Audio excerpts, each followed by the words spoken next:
हो जाएगी? जी नहीं, ऐसा कतई नहीं होगा। और मैं यहां स्पष्ट कर देना चाहता हूं कि ये कानून, ये बदलाव कृषि मंडियों के खिलाफ नहीं है। कृषि मंडियों में जैसे काम पहले होता था वैसे ही अब भी होगा। बल्कि ये हमारी ही एनडीए सरकार है जिसने देश की कृषि मंडियों को आधुनिक बनाने के लिए निरंतर काम किया है।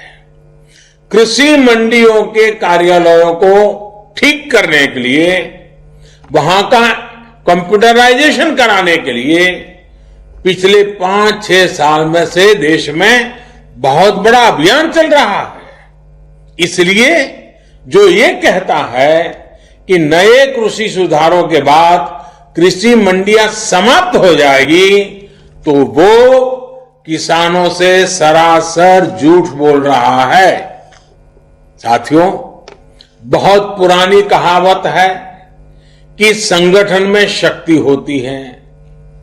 कृषि सुधार से जुड़ा दूसरा कानून इसी से प्रेरित है। आज हमारे यहां 85% से ज्यादा किसान ऐसे हैं जो बहुत थोड़ी सी जमीन उनके पास है। किसी के पास 1 एकड़, किसी के पास 2 एकड़, किसी के पास 1 हेक्टर, किसी के पास 2 हेक्टर। सब छोटे किसान हैं। छोटी सी जमीन पर खेती करके अपना गुजारा करता है। इस वजह से इनका खर्च भी बढ़ जाता है और उन्हें अपनी थोड़ी सी उपज बेचने पर सही कीमत भी नहीं मिलती है। लेकिन जब किसी क्षेत्र के ऐसे किसान अगर एक संगठन बनाकर यही काम करते हैं तो उनका खर्च भी कम होता है और सही कीमत भी सुनिश्चित होती है। बाहर से आए खरीदार इन संगठनों से बाकायदा समझौता करके सीधे उनकी उपज खरीद सकते हैं। ऐसे में किसानों के हितों की रक्षा के लिए ही दूसरा कानून बनाया गया है। एक ऐसा अनोखा कानून है जहां किसान के ऊपर कोई बंधन नहीं होगा। किसान के खेत की सुरक्षा, उसकी जमीन की मालिकी की सुरक्षा, किसान को अच्छे बीज, किसान को अच्छी खाद, सभी की जिम्मेदारी जो किसान के साथ कॉन्ट्रैक्ट करेगा उस खरीदार की होगी। किसान से जो समझौता करेगा उस समझौता करने वाले की होगी। साथियों, इन सुधारों से कृषि में निवेश बढ़ेगा, किसानों को आधुनिक टेक्नोलॉजी मिलेगी, किसानों के उत्पाद और आसानी से अंतर्राष्ट्रीय बाजार में पहुंचेंगे। मुझे बताया गया है कि यहां बिहार में हाल ही में 5 कृषि उत्पादक संघों ने मिलकर चावल बेचने वाली एक बहुत मशहूर कंपनी के साथ एक समझौता किया है। इस समझौते के तहत 4000 टन धान वो कंपनी बिहार के इन एफपीओ से खरीदेगी। अब इन एफपीओ से जुड़े किसानों को मंडी नहीं जाना पड़ेगा। उनकी उपज अब सीधे नेशनल और इंटरनेशनल मार्केट में पहुंचेगी। साफ है कि इन सुधारों के बाद खेती से जुड़े बहुत सारे छोटे बड़े उद्योगों के लिए बहुत बड़ा मार्ग खुलेगा। ग्रामीण उद्योगों की ओर देश आगे बढ़ेगा। मैं आपको एक और उदाहरण देता हूं। मान लीजिए कोई नौजवान एग्रीकल्चर सेक्टर में कोई स्टार्टअप शुरू करना चाहता है। वो चिप्स की फैक्ट्री खोलना चाहता है। अभी तक ज्यादातर जगह होता यह था कि पहले उसे मंडी में जाकर आलू खरीदने होते थे, फिर वो अपना काम शुरू कर पाता था। लेकिन अब वो नौजवान जो नए नए सपने लेकर के आया है, वो सीधे गांव के किसान के पास जाकर उससे आलू के लिए समझौता कर सकेगा। वो किसान को बताएगा कि मुझे इस क्वालिटी का आलू चाहिए, इतना आलू चाहिए, वो किसान को अच्छी क्वालिटी के आलू पैदा करने में हर तरह की तकनीकी सहायता भी करेगा। साथियों, इस तरह के समझौतों का एक और पहलू है। आपने ये देखा होगा कि जहां डेयरी होती है वहां आसपास के पशुपालकों को दूध बेचने में आसानी तो होती है।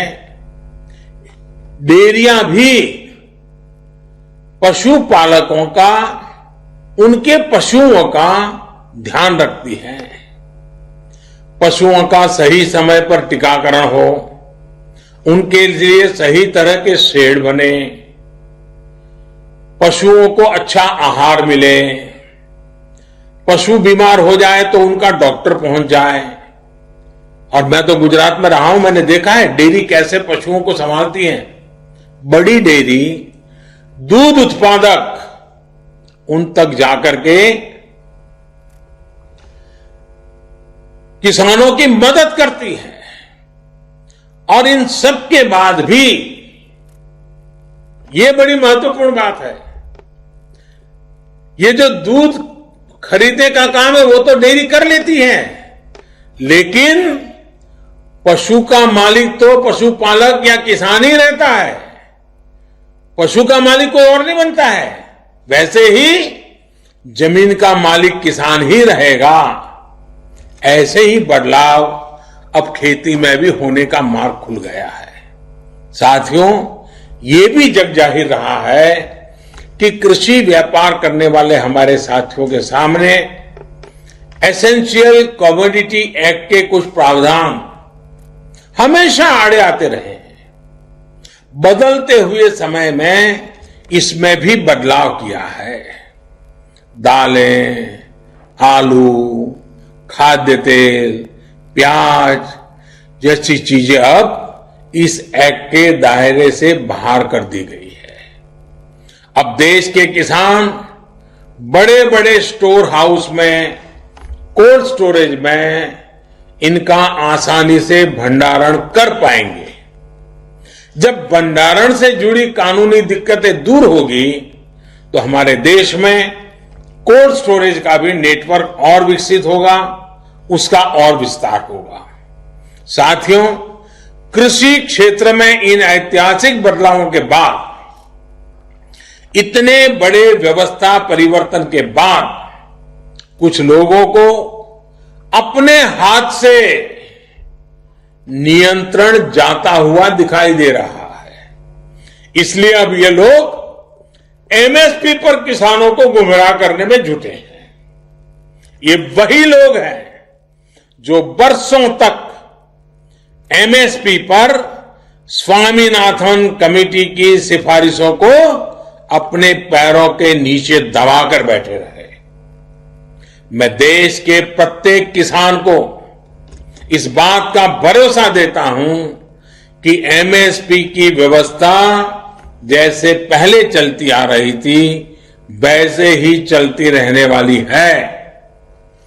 इसी तरह हर सीजन में सरकारी खरीद के लिए जिस तरह अभियान चलाया जाता है वो भी पहले की तरह चलते रहेंगे। साथियों, किसानों को एमएसपी देने और सरकारी खरीद के लिए जितना काम हमारी सरकार ने किया है वो पहले कभी नहीं किया गया। बीते 5 साल में जितनी सरकारी खरीद हुई है और 2014 से पहले के 5 साल में जितनी सरकारी खरीदी हुई है उसके आंकड़े देखोगे तो कौन सच बोल रहा है, कौन किसानों के लिए काम कर रहा है, कौन किसानों के भलाई के लिए काम कर रहा है, इसकी गवाही वहीं से मिल जाएगी। मैं अगर दलहन और तिलहन की ही बात करूं तो पहले की तुलना में दलहन और तिलहन की सरकारी खरीद करीब करीब 24 गुना अधिक हो की गई है। 24 गुना अधिक। इस साल कोरोना संक्रमण के दौरान भी रबी सीजन में किसानों से गेहूं की रिकॉर्ड खरीदी की गई है। इस साल रबी में गेहूं, धान, दलहन और तिलहन को मिलाकर किसानों को 1,13,000 करोड़ रुपए एमएसपी पर दिया गया है। ये राशि भी पिछले साल के मुकाबले 30% से ज्यादा है। यानी कोरोना काल में न सिर्फ रिकॉर्ड सरकारी खरीद हुई, बल्कि किसानों को रिकॉर्ड भुगतान भी किया गया है। साथियों, 21वीं सदी के भारत का यह दायित्व है कि वो देश के किसानों के लिए आधुनिक सोच के साथ नई व्यवस्थाओं का निर्माण करे। देश के किसानों को, देश की खेती को आत्मनिर्भर बनाने के लिए हमारे प्रयास निरंतर जारी रहेंगे और इसमें निश्चित तौर पर कनेक्टिविटी की बड़ी भूमिका तो है ही। अंत में एक बार फिर कनेक्टिविटी के तमाम प्रोजेक्ट्स के लिए बिहार को, देश को बहुत बहुत बधाई देता हूं और मैं फिर एक बार आपसे वही आग्रह करूंगा कि हमें कोरोना से लड़ाई लड़ते रहना है, हमें कोरोना को पराजित करके रहना है। हमने हमारे परिवार के हर सदस्य को कोरोना से बचाना है और इसके लिए जो भी यम नियम तय किए गए हैं उनका हम सब ने पालन करना है। कोई एक उसमें छूटछाट लेता है तो फिर मामला गड़बड़ हो जाता है। हम सब ने पालन करना है। मैं फिर एक बार मेरे बिहार के प्यारे भाइयों बहनों को बहुत बहुत धन्यवाद देता हूं। नमस्कार।